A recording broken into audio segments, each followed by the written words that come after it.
Dengan menggunakan pensil atau pensil warna laka motif yang diingini di atas pen melamin, pen ini boleh didapati di kedai berdekatan. Selesai proses melakar, dengan menggunakan pisau, pukis pen tersebut mengikut motif yang telah dilakar.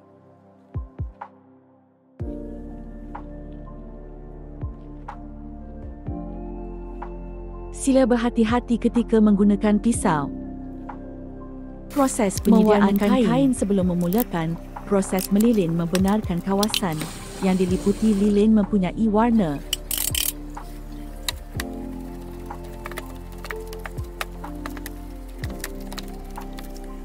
Proses pemasangan kain yang telah diwarnakan pada pemidang kayu.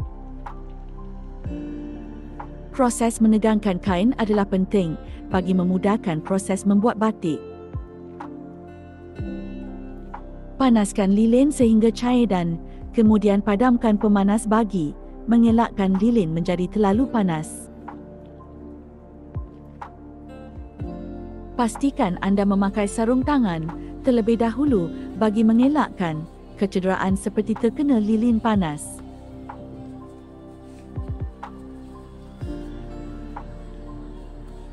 Untuk memulakan proses melilin, celup pen ke dalam lilin yang telah cair. Renjis lilin yang berlebihan bagi mengelakkan lilin tersebut menitis di atas kain. Murid boleh mengecup di atas kain secara tersusun ataupun secara rawak.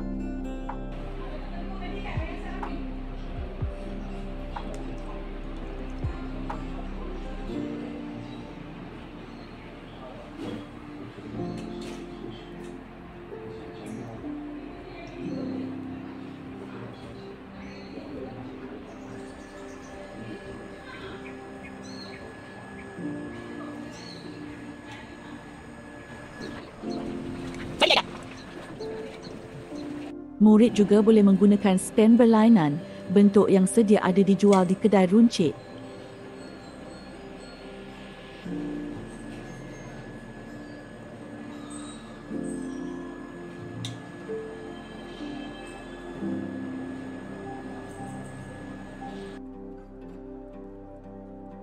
Proses mewarna.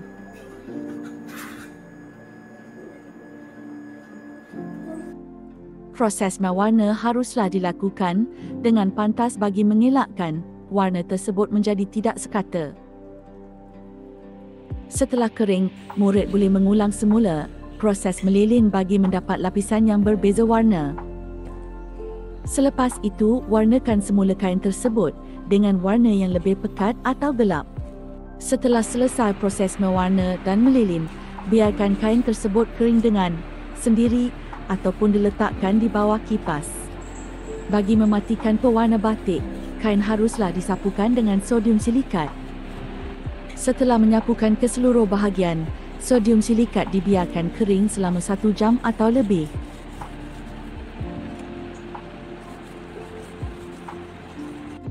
Untuk membersihkan sodium silikat, bilas kain dengan menggunakan air karet sehingga bersih.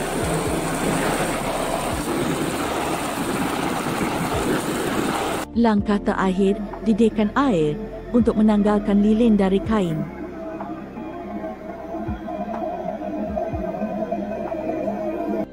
Proses ini diulang sebanyak 3 kali atau lebih sehingga kesemua lilin tanggal daripada kain.